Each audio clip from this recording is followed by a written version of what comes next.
Kapal penjaga pantai China kembali terlibat kontak fisik dengan dua kapal patroli laut Filipina yang tengah berpatroli di wilayah Scarborough Shoal di perairan barat Filipina yang berbatasan dengan Laut China Selatan Selasa 30 April 2024.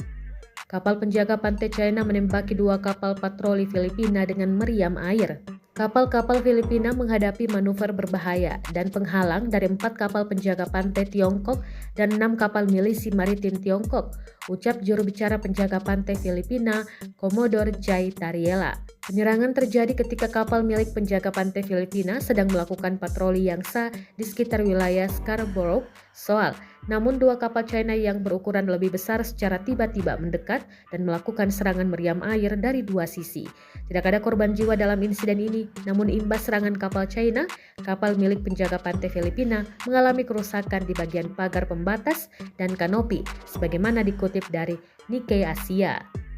Respon pernyataan yang dirilis Filipina, penjaga pantai China mengungkap bahwa serangan meriam sengaja ditembakkan ke kapal Filipina yang diduga sebagai penyusup karena telah masuk ke wilayah perairan China tanpa ada persetujuan.